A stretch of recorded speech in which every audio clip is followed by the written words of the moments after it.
Connector of a single stage RC coupled amplifier. तो इसमें हम क्या करते हैं, एम्पलीफायर का फ्रीक्वेंसी रिस्पांस निकालते हैं। फ्रीक्वेंसी रिस्पांस मतलब डिफरेंट फ्रीक्वेंसीज के लिए हम आउटपुट वोल्टेज निकालते हैं, फिर output voltage divided by input voltage, तो हम वोल्टेज गेन निकालते हैं। फिर फ्रीक्वेंसी का, चूंकि फ्रीक्वेंसी 10 से लेकर 5000 तक तो ग्राफ में प्लॉट करना मुश्किल है, तो हम फ्रीक्वेंसी का लॉग ले लेते हैं।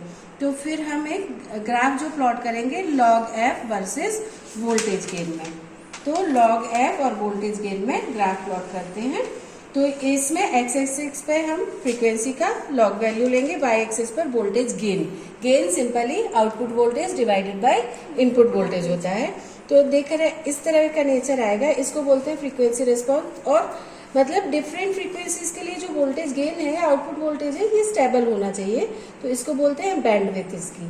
तो जिस फ्रीक्वेंसी रेंज में इसका जो वोल्टेज गेन है वो लगभग कांस्टेंट रहता है, तो ये इतनी फ्रीक्वेंसीज उसको ऑपरेट करने के लिए अच्छी मानी जाती हैं, क्योंकि एम्पलीफायर में नॉइज वगैरह नहीं हो, स्टेबल आउटपुट जो है वो बिल्कुल अच्छे से स्टेबल आए, तो उसके लिए हमें एम्पलीफायर का फ्रीक्वेंसी रिस्पॉन्स निकालना पड़ता है।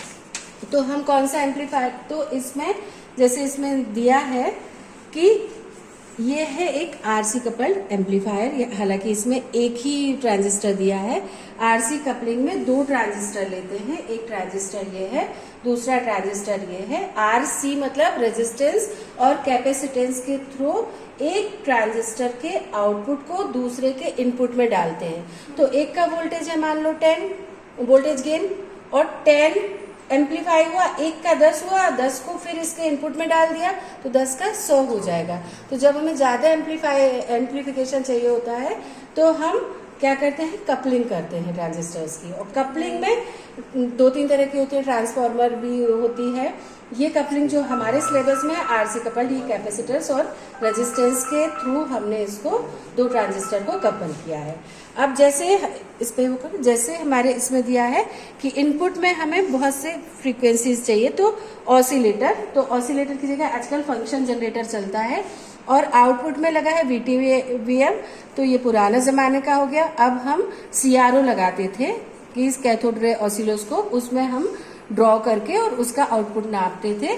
और अब और भी मॉडर्न टेक्नोलॉजी आ गई, तो ये है DSO डिजिटल स्टोरेज ऑसिलोस्कोप। जैसे वो रखा है, इसको फोकस करो, ये CRO है, ये है कैथोड रे ऑसिलोस्कोप। ये पहले चलते थे, सबसे पहले VTVM चलते थे, फिर CRO आए।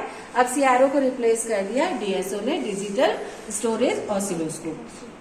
तो इसमें हमें ये देखो एक फंक्शन जनरेटर है, इसमें फ्रीक्वेंसी की इतनी सारी रेंज 10 हर्ट्ज से लेकर 25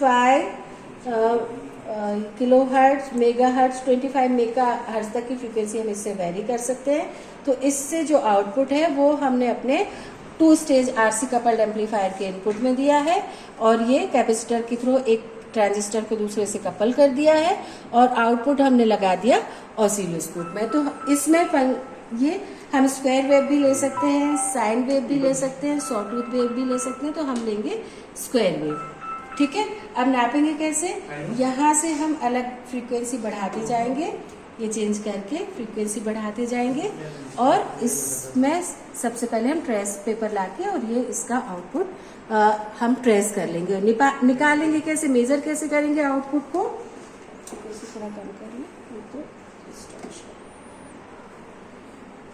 ये हॉरिजॉन्टल स्केल का है और ये वर्टिकल का, ये ठीक है। तो इस समय यहाँ देखो ये होता है हॉरिजॉन्टल, ये इससे हम एडजस्ट कर सकते हैं अपने वो वेव फॉर्म को, और एक होगा यहाँ वर्टिकल का वेव फॉर्म हम एडजस्ट कर सकते हैं। अब हम वोल्टेज गेन निकालेंगे कैसे, तो सबसे पहले तो हम एक ट्रेस पेपर लाके ये हमारा जो वेव फॉर्म आ रहा है इसको ट्रेस कर लेंगे, फ्रीक्वेंसी यहाँ से नोट कर लेंगे और वोल्टेज यहाँ से। तो यहाँ ऊपर देखो, अभी ये जो हमारा ये है ना वर्टिकल वाला, ठीक है, तो ये होता है वोल्टेज नापने के लिए। फ्रीक्वेंसी यहाँ निकल, फ्रीक्वेंसी क्या कहलाएगी, एक टाइम पीरियड में 1 सेकेंड में कितनी वेव्स आ रही हैं, तो एक्स एक्सिस के स्केल से हम फ्रीक्वेंसी नापेंगे, वाई एक्सिस के से वोल्टेज नापेंगे। तो ये वर्टिकल स्केल से हम चेंज कर सकते हैं। ये देखो दिया है 5 वोल्ट पर डिवीजन, 5 वोल्ट पर डिवीजन, और जो एक्स है वो दिया है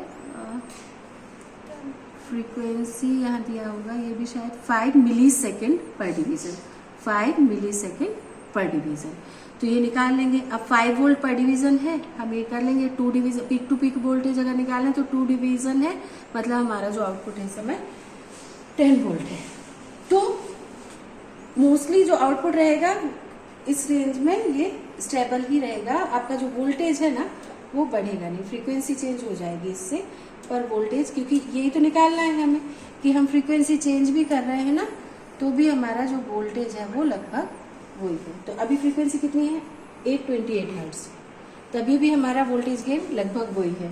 फ्रीक्वेंसी हम और ज़्यादा ले लें, ठीक है, इससे हम एडजस्ट कर लेंगे, तभी भी आउटपुट वोल्टेज वही है।